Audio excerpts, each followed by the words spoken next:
Hello, everyone. Welcome back to the Socially Awesome channel. Elise Smith here, and I am so excited to be bringing you another female entrepreneur for our Thursday interviews, Ms. Risa Haasbroek. Thank you so much for joining us. I'm excited to have you today. Thank you for having me. And that pronunciation of my name, perfect. Thank you so Thank much. you. And I'm so glad I asked because you know as well as I know, people always ask me, and I'm like, I would rather them ask than mispronounce. So I Yes. appreciate that so much. So I am excited to bring you to my audience today. You are just so different from what I've read about you and from what I know about you than anything I've ever had on the show before. So I'm excited. Tell me a little bit about what you do and who you serve. I help solopreneurs who are usually very driven, and they want to take action, but they are often overwhelmed by their to-do list. And I help them to get out of that overwhelm, calm themselves down, and make the best decisions how to move forward in their business. I think that's it in a nutshell. That is a lot in a nutshell because as a newer entrepreneur, I've been in social media marketing for years, but I didn't take it into entrepreneurship until last year. And it's a whole different game. Even though I'm doing a lot of the same tasks, being an entrepreneur, it can be overwhelming. And I have a lot of friends and family that are entrepreneurs in the past that I'm like, you got to take time for yourself. You got to get away from the business. I am eating all of those words now. So I am so excited that is a lot. That's a lot of tasks that you do. So I read that you're from South Africa. Is that right?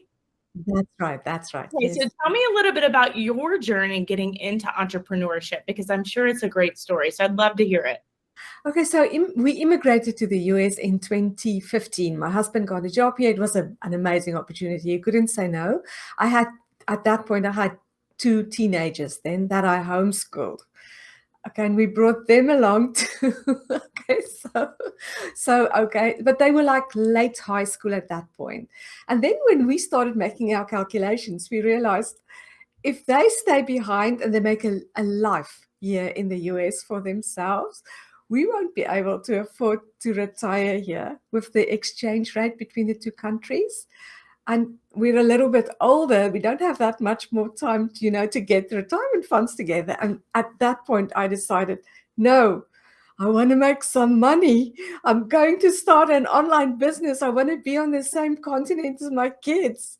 And it's like so many of us, we start with what we know. We start with the people we know. So I made teaching materials for homeschoolers in South Africa because that's what I know. And I knew the people there. And I can still remember when I made my first $1,000, how amazing it felt. We took a road trip to Florida, and I would get the notifications of my first course. And it was a beta version. Everybody told me, don't make the whole thing. Sell it at a ridiculously cheap price to everyone. Okay, and then people were buying it because people knew me that it was a good idea to start there. But when we returned from the trip, I still had to map out the whole course. I was so in overwhelm. And I was doing such dumb things. And I think to a certain extent, I don't know if you agree, Alice, it's like you have to go through that process almost. You have to make the mistakes to realize this is not the way to do it. And then soon I was working 60 hours a week, but not making a lot of money. And then I listened to a podcast interview. It's Amy Porterfield. I was like into online courses. So it's Amy Porterfield, and she interviewed this life coach. And this woman, the word possibility, that's what she opened for me. She said she was working, I think, 3 days a week and making millions. And then it dawned on me, I'm not doing this right. Something is off here. Yes. And then it's like I started following this woman, applying some of the things that she was teaching. And in the end, by this, I sold that company last year. I was working only 6 hours a week in it instead of 60, and I doubled my income by using the mindset work. It's like thinking how you do it. But by then I was hooked on life coaching. I was like, I want to teach these skills to more people. So here I am. That's how I got started. Oh, that is amazing. And I agree 100% with what you said. You kind of have to go through it. I've gone through that in just 7 short months. I've realized, okay, I started where I was like, I'm going to work and work and work and work and work, and I'm going to build and scale and build and scale. And I quickly burnt out and realized I can't work 80 hours a week. I can't work 60 hours a week. I can't. That's not why I started this business. Exactly. I started this business to have more time with my children, and I was doing the opposite. So 2020, I said this recently, that 2022 for me was about courage. I had the courage to walk away from my job. I have a child on the autism spectrum, so I had the courage to not care where the income came from, but just go full force into what my children needed. But 2023 is all about abundance for me, and figuring out how to grow my audience, how to not be in such a scarce mindset, and realize that it's all about my mindset. So I love that you're teaching that to people, because it's hard. Like, a lot of people, I'm sure, go through it and don't make it out on the other side. Yes, and that's where you come in. So I absolutely love that. So tell me a little bit about what it looks like to work with you through a day. Do you meet, I know you're doing life coaching, so are you meeting with people weekly or monthly? Do you have, how does it look like what does it look like to work with you? At the moment, I'm working with people one-on-one, and we meet weekly. And I have these 3 steps I take them through in every session. And the big insight is to understand your emotions. We panic, we do all these things. We are, most of us are like very achievers. We want to get that to-do list done. So then we get overwhelmed, and then your brain starts to freak out. It's like the amygdala, that that almond-shaped. You have 2 of them, almond-shaped little thing in your brain. It's the way the fear responses are created, and it puts you into flight or fight or freeze. And it's the first step is to realize, what am I feeling? And to get out of there, it's almost, I know it sounds crazy, but I'm telling people to make friends with the emotion, to, instead of avoiding it, to approach it, to walk towards it, and like feel the feeling, because the feeling itself is pretty harmless. It doesn't feel that way. I know. It's like, I'm dying here. What are you talking about? But if you can separate it from what the actions you take, just the response you have in your body, and calm yourself down. And once we've calmed down, we decide, okay, what do I want to think about the situation? How I want to feed myself with sentences that fuel my dreams almost. When we find the best ones that, once again, create emotions in your body, but now it's inspiring emotions. You want to take action. And then when you calm down and you feel like good about yourself, now you start asking the questions. What's the best thing to do? How should I use my time? Should I do the uncomfortable thing or the safe thing? It's like you saying that you had courage, all of that. So that's basically what I'm doing. I can see when my clients paint themselves in a corner, there's no way out. And then I help them. Usually I'm very much about empowering, teaching people that they can actually coach themselves out of that overwhelm and that flight and fight and what are the 3 F's? I'm like tripping over them. Flight, fight, or freeze, the 3 of them. Yes. So that's it. I love that. And I think that's so important, because again, I have to do that daily. And there are many times that, and I'm blessed to be able to do this, but I have to get away from the computer and just take a walk, even if it's just to the mailbox and back, because I really get into this, like, this is not working. And then once I say something's not working, nothing is working. Yes, exactly. Wrong that day. And it's just compounding to where at the end of the day, I'm not satisfied with what my business did today. And I'm actually a very productive person, but it's because I have burnt myself out on saying I won't go to bed until all of this is done. So I love that you're teaching people that mindset. And that's, I think, the first step to being an entrepreneur is having the right mindset. So tell me a little bit about some challenge. I mean, you've had a lot of challenges. We've already talked about a lot of them. I mean, continents, separating, different continents. So that already is a challenge. But this is one thing I always like to ask my guests is, because someone's going to be listening and they haven't gone full force into their business. Like you said, you were like, no, I'm going to do it. I'm going to start an online business. I'm going to make it work.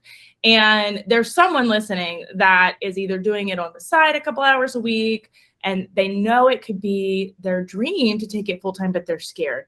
What would you say to that person that is scared to give their business 100% because of a scarce mindset, or, or not having, what's the word I'm looking? They just don't have the right mindset. They're very scarce. They have self-sabotage going on. What would you say to that person? Okay, I think an important thing to realize here is, there are some limiting beliefs that many of us have, and we don't even know that. And there's this great quote, and I'm probably going to botch it. It's like what he said is, your unconscious won't allow you to get what you don't think you deserve. So emotionally, you are not doing it because it's like an iceberg. It's the little bit that's the conscious mind, but underneath is all the unconsciousness, and there all these kind of limiting beliefs are lurking, like, I'm not good enough, the world is not a safe place, I can't trust myself, I can't trust other people, all those kind of things.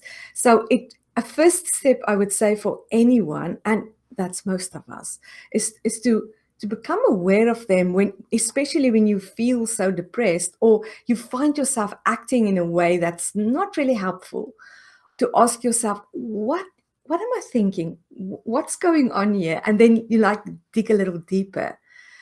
And the wonderful thing that we know, and this was in the 80s when I went to college, this was not the thing. We thought personality and the way you are is like set in stone. That's not true. Because of one word, neuroplasticity. The human brain can teach itself to make new connections between things. We can rewire our brains. You can delete all of those limiting beliefs if you go about it in a very, in a deliberate, intentional way. So that's like, once again, it's like that interview with Amy Porterfield. I hope I give everybody listening possibility. It's possible. I don't have to feel this bad all the time. I don't have to work this hard. So I would start there. I often see that. I see it in myself and with my clients. If you can dig a little deeper, what's going on? What is it that I want, that I believe? And just make the decision. I want to change that. I am capable of more. I want to live to my full potential and all of my possibilities. Oh, I love that. I love that. And you actually have a survival guide. Is that right? That you have helped people? Okay. Tell me a little bit about the survival guide. It's a lot about what we talked about. It's those 3 steps that but it's like a little bit better explained because it's on paper and you can reread it. What is Risa saying here? So I have that. That is free. Taking people through the steps. This is what we need to do. Understanding yourself better. And what I like to do is normalize our behavior. You just have a human brain. You're going to freak out. There's nothing wrong with you. And that's like the first step, to accept that. So yes, I like my guide. It's like I had fun compiling it. It's beautiful. It's easy to read. I like things to be accessible and just nice to look at. I love that. And what is the best way for people to get in contact with you? If they want to work with you, what's the best way? Okay, so the best way would be to go to my website and to book a free call. It's like, and then it's there available on my website. You want me to tell the website now, or are we going to put it in the show notes? I'll put it in the show notes for everyone. And wherever you're watching this, whatever podcast you're on, we'll put it in the show notes. And I'm going to put your social links too. Yes. And I wanted people to just make sure they bring you into their world, because I'm excited to have met you. I'm excited to follow you. I'm excited for my survival guide because I did request a copy of it this morning. So I'm going to get one in my inbox. So I will definitely be doing, working on that myself, because you have said so many things today that have resonated with me in my business. And, I've had a lot of success in a short amount of time, but it's been at like I said, my expense, my body's expense. It's not working smarter. It was working harder. So 2023 for me is all about doing exactly what you've talked about today, about stepping back, reaching my full potential, and figuring out how I can do that. I would work 3 days a week and make millions. That's what I want. I know, right? It's not, this is the way to do it. I can relate to you saying that because there's so many people I follow and I'm like, it's hard not to get imposter syndrome, but I'm like, you know what? I'm comparing my chapter 1 to their chapter 20. They've already done all the things I've done. Exactly. So and you know, you've made the first step. You realize that there is a better way. And that's like, okay, now, because you are telling your brain now, find the ways. Yeah. You open the door. Yeah. So good for you. That's like, and everybody listen, that's the first step, is that there's a different way to do this. Let's do it. Getting a coach to assist you with it. Getting a coach to assist you with it is, with anything in your business, is going to help you compress time. It's going to help you, form that path. It's accountability. It's everything. And I always say, don't hire a coach that doesn't have a coach. And I agree. Yeah, I always have a coach. A coach. But it's that compressed time thing. I think that is so important because all other resources are renewable. But your time, you only have your time once. Exactly. That's the only one that so if you can compound it, yes. If you can go for sure, I think that's one of the best reasons to hire a coach. 100%. Well, I have just been over the moon talking to you today, and I thank you so much for joining us. I hope we'll have you again back soon, and I'd love to be back. Thank you. Yes, and I did my research, and I saw a lot of your publications. So if you don't do anything today with all these people listening, go Google her, y'all. She's got publications out there. Christian Living Magazine, is that right? Her website, get her free survival guide. And if anything, just your energy alone has brought such positivity to me today. And it was the best way to start my morning. So I thank you for that, because you have just been a positive energy today for me. So as a mom of 3, I did that. Thank you so much for having me, Elise. Thank you so much. I do and everyone that's listening, make sure you check the show notes. That is the best way to get all of her contact information, get into her world, and find out how to work with her. And until next time, make it simple, make it social, and make it awesome. Thank you all so much for listening.